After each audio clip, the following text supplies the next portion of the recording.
Hello friend, M S horror story YouTube channel में आपका स्वागत है। तो फ्रेंड, मैं आज आपको एक हॉन्टेड कहानी सुनाने जा रहा हूँ। ये कहानी एक पंजाब की स्कूल की। पंजाब के एक छोटे से गांव के पास एक पुराना स्कूल था जिसे लोग श्रापित स्कूल कहते थे। कई साल पहले वे स्कूल अचानक बंद हो गया।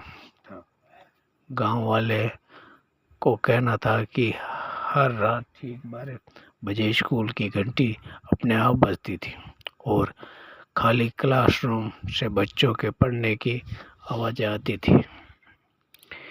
एक दिन 15 साल का अमन और उसका दोस्त गुरप्रीत उस स्कूल के अंदर जाने का फैसला करते हैं। जैसे ही वे स्कूल की पुरानी लाइब्रेरी में पहुंचते, उन्हें ब्लैक बोर्ड पर सफ़ेद चौक से लिखा दिखाई दिया, आज रात यहाँ से कोई वापस नहीं जाएगा। अचानक पीछे से स्कूल की घंटी बजने लगी। अगर आपको कहानी पसंद आए तो बताना। स्कूल की घंटी की आवाज़ सुनकर अमन और गुरप्रीत डर के मारे, लेकिन उन्होंने हिम्मत करके आगे बढ़ने का फैसला किया। तभी उन्हें स्कूल के पुराने दफ्तर के पीछे एक लड़की का दरवाज़ा दिखाई दिया जो आधा खुला हुआ था। दरवाजे के नीचे जाने वाली सीढ़ियाँ थी। दोनों दरवाज़ों के नीचे जाने सीढ़ियाँ दोनों धीरे धीरे नीचे उतरे। तहखाने के चारों तरफ धूल जमी हुई थी। दीवारों पर पुराने बच्चों की तस्वीरें लगी थी। अचानक एक ठंडी हवा चली और एक तस्वीर अपने आप नीचे गिर गई। तस्वीर के पीछे लाल रंग से लिखा था, हमें बाहर निकालो। उसी समय तहखाने के अंदर कोने से किसी बच्चे के रोने की आवाज़ आने लगी। अमन ने टॉर्च उस तरफ घुमाई, लेकिन वहाँ कोई नहीं था। तभी उसने पीछे का दरवाज़ा जोश से बंद हो गया और पूरी जगह अंधेरे में डूब गई। अमन और गुरप्रीत समझ गए कि वे अब इस रहस्यमय स्कूल में अकेले नहीं हैं। तहखाने का दरवाज़ा बंद होते ही अमन और गुरप्रीत घबरा गए। तभी अंदर से एक हल्की रोशनी दिखाई दी। दोनों उस रोशनी के पीछे पीछे चलने लगे। कुछ दूर जाने पर उन्हें एक पुरानी अलमारी मिली। अलमारी के अंदर स्कूल का 20 साल पुराना रजिस्टर रखा था। रजिस्टर के आखिरी पन्ने पर लिखा था कि ये भयंकर तूफान वाली रात में स्कूल के कुछ बच्चों को एक शिक्षण तहखाने में फंस गए थे। मदद पहुंचने से पहले ही उनकी मौत हो गई। अचानक कमरे में बच्चों की धीमी आवाज़ गूंजने लगी, हमारी सच्चाई सबको बताओ। तभी अमन ने देखा कि दीवारों पर एक गुप्त दरवाज़ा खुल गया। दरवाजे के अंदर एक पुरानी घंटी और कुछ तस्वीरें रखी थी। जैसे ही गुरप्रीत ने घंटी को छुआ, पूरे तहखाने में तेज हवा चलने लगी और सभी तस्वीरें ज़मीन पर गिर गईं। तस्वीर के पीछे एक ही संदेश लिखा था, सच्चाई बाहर पहुंचाओ, तभी हमें शांति मिलेगी।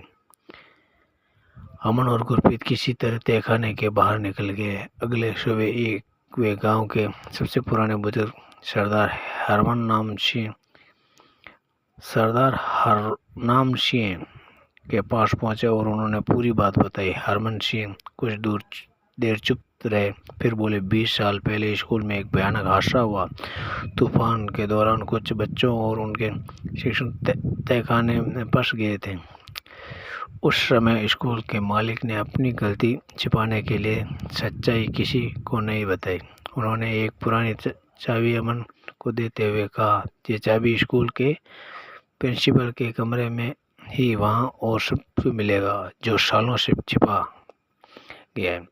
उसी रात अमन और गुरप्रीत फिर स्कूल पहुँचे। जैसे ही उन्होंने प्रिंसिपल के कमरे का दरवाज़ा खोला, अंदर रखी कुर्सी अपने आप हिलने लगी।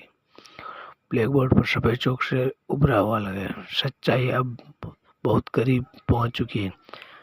अचानक कमरे की लाइट चलने और बुझने लगी और अलमारी के अंदर से किसी के कदमों की आवाज़ आने लगी। अमन ने कांपते हाथों से अलमारी खोली और अंदर एक पुरानी डायरी रखी थी। अमन ने कांपते हाथों से डायरी खोली। वे स्कूल के पुराने प्रिंसिपल की डायरी थी। इसमें लिखा था कि तूफान वाली रात स्कूल की इमारत में दरार आ गई, लेकिन स्कूल प्रबंधन ने बच्चों को बाहर निकालने में देर कर दी। डायरी के आखिरी पन्ने पर एक नक्शा बना था जो स्कूल के पीछे बने पुराने मैदान की ओर इशारा कर रहा था। अमन और गुरप्रीत टॉर्च लेकर वहां पहुंचे और मैदान के बीचों बीच उन्हें मिट्टी में दबी एक लोहे की पट्टी मिली। पट्टी खोलने पर उन्हें पुराने दरवाजे, तस्वीर और हादसे में जुड़ी रिपोर्ट मिली। तभी अचानक तेज हवा चलने लगी और स्कूल की घंटी अपने आप बज उठी। उसी समय उसने सामने धुएं में कुछ बच्चों की परछाई दिखाई दी। वे धीरे धीरे मुस्कुराए और फिर हवा में गायब हो गए। अगले दिन अमन ने गुरप्रीत के सारे दस्तावेज गांव वालों और अधिकारियों को सौंप दिए। वर्षों से छिपी सच्चाई सबके बाहर आ गई। उस रात पहली बार स्कूल की घंटी नहीं बजी, लेकिन गांव वाले आज भी कहते हैं कि अमावस की रात स्कूल में खिड़कियां कभी कभी हल्की हल्की रोशनी दिखाई देती है। ऐसी हॉन्टेड कहानी सुनने के लिए मेरे चैनल को लाइक, शेयर एंड सब्सक्राइब कीजिए। Thank you friend.